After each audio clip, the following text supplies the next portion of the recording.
Го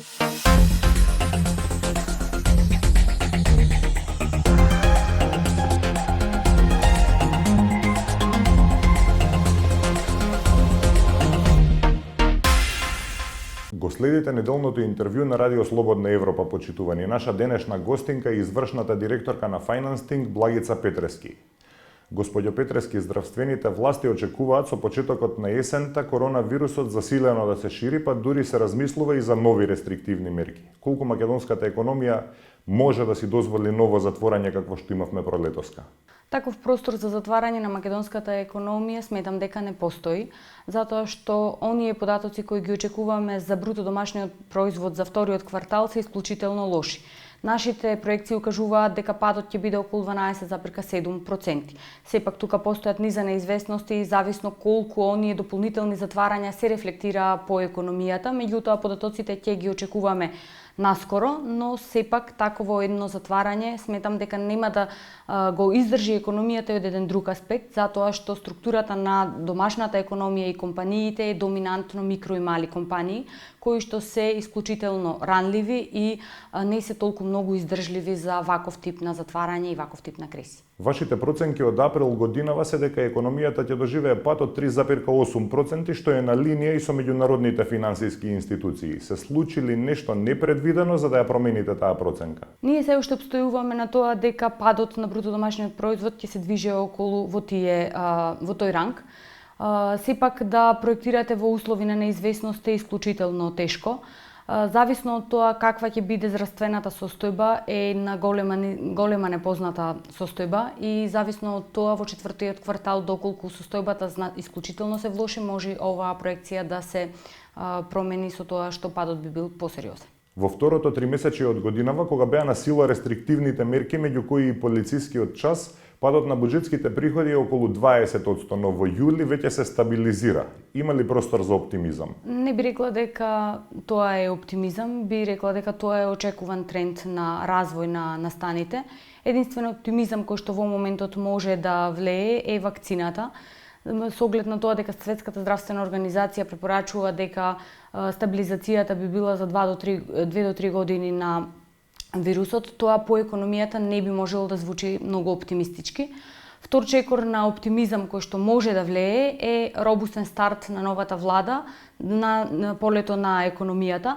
Од тој аспект сметам дека потребно е што поскоро владата да излезе со нови мерки за ревитализација на економијата, меѓутоа исто така и да се идентификуваат оние сектори, оние полиња каде што може да представуваат мотор на економијата и да бидат двигател на економијата во следниот период, особено во овој пост-корона период. Како ги оценувате досегашните 3 сета владини мерки за помош на стопанството?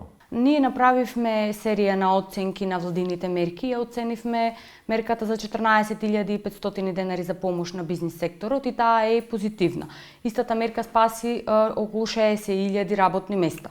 Меѓутоа, доколку земеме предвид дека беа овозможени 140.000 работни места да ја искористат оваа поддршка, тоа значи дека 80.000 работни места би опстоеле и без оваа поддршка. Тоа упатува дека во следната фаза на дизајнирање на мерки потребно е поспецифично таргетирање на оние сектори и идентификување на најзагрозените сектори, така што може би треба да се реобмисли таа мерка, треба да продолжи и понатаму од септември месец, затоа што забележуваме дека веќе повик на дел од секторите кои што упатуваат дека не се во можност понатаму да издржат и треба одново да се доанализира истата мерка, се со цел таргетот да биде многу поспецифичен. Например, ивент индустријата која што остана и понатаму затворена во текот на целиот овој период. Една од мерките која што ја анализиравме беше еднократната помош која што беше дадена на најранливите категории на граѓани.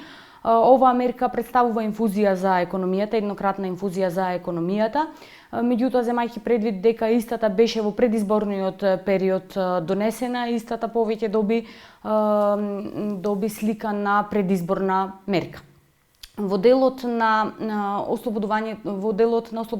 олабавувањето на критериумите за минималната гарантирана помош. Таа мерка се чини дека дава позитивни резултати, особено во намалувањето на сиромаштијата, меѓутоа деталните ефекти ги мериме во моментот и наскоро ќе излеземе со проекција. Во делот на мерката, што значи надоместок во услови на невработеност, таа мерка на површина изваде, таа е позитивна мерка и на површина изваде еден недостаток на системот, колку законот за осигурување во случај на невработеност навистина штити од фрикциона невработеност и сметам дека понатаму треба да се доспецифицира тој закон и во иднина согласно новонастанатите промени кои беа за целите на спречување на негативните ефекти од корона кризата. Колку тие мерки беа добро дизајнирани со оглед на тоа што владата предвиде 550 милиони евра, а беа искористени само 1/3 од нив? Еден од недостатоците на дизајнот на тие мерки беше таргетирањето. Сметам дека тука треба веќе посериозно да навлеземе во квантитативни оценки на кој ќе биде таргетот, меѓутоа и кои ќе бидат ефектите, се со цел да имаме подобра проекција и подобра проценка.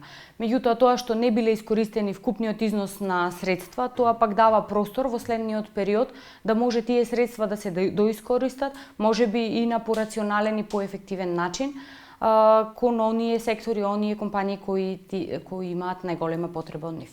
Јавниот долг веќе надмина 6,5 милиарди евра, односно 60% од брутодомашниот производ. Во наредните 2 години за враќање доспеваат стари кредити од над 1 милиарда евра. Колкав простор има владата сега да се задолжува за нови мерки за помош на стопанството? Јавниот долг во вакви услови не треба да не загрижува тоа што расте. Се додека средствата се користат на рационален начин и се користат во развојни цели. Значи, во следниот период ние немаме многу простор, односно фискалниот простор е значајно ограничен и потребно е сите средства кои што се на располагање да ги искористиме исклучиво во развојна компонента, а не на популистички мерки. Од аспект на враќање на средствата ќе бидат вратени, земајќи предвид дека во моментот поволни се условите на меѓународните пазари и пред проекциите дека оваа состојба со корона кризата ќе потрае, не очекувам дека ќе имаме значајни промени на со таквата состојба на меѓународните пазари. Ќе може ли владата да ги сервисира овие долгови без големување на даноците или воведување нови даноци? Не е прашањето дали може да ги сервисираме овие долгови. Овие долгови ќе мора да бидат сервисирани. Прашањето е што ќе се случува со развојната компонента. Ние не смееме да подкопаме развојната компонента, односно да инвестираме во онакви инвестиции кои што ќе треба да дадат повисок економски раст во следниот период. Земајќи предвид моменталната ситуација и долговите кои што доспеваат, фискалниот простор е исклучително ограничен.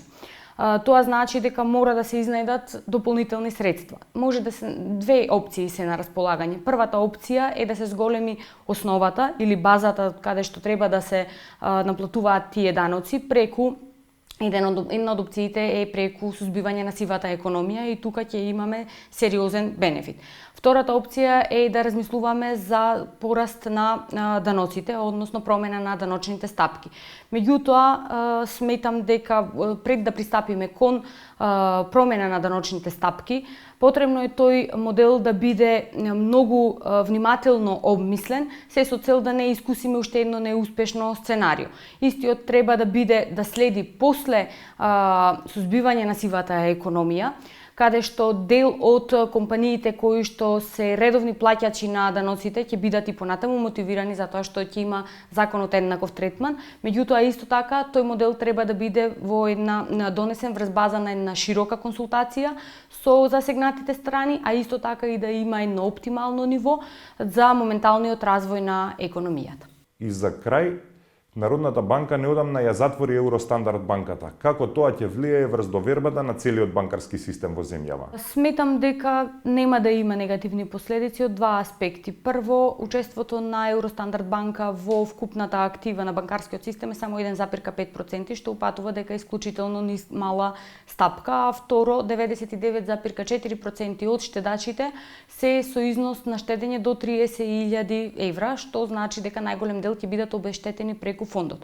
Меѓутоа исто така треба да споредиме и некои основни индикатори во однос на периодот кога после големата финансиска криза. како што се нефункционалните кредити, како што е капитализацијата на банкарскиот систем. Сите тие индикатори упатуваат дека македонскиот банкарски систем во моментот е многу постабилен од оние најризични периоди кога сме ги искусиле во банкарскиот систем и од тука не очекувам дека ќе имаме сериозни последици или прелевање на тој ризик од падот на Евростандард банка на останатите банки. Можеби ќе има краткотрајно намалување на довербата од страна на штедачите, меѓутоа верувам дека наскоро ќе биде истата вратена. Ви благодарам на издвоеното време.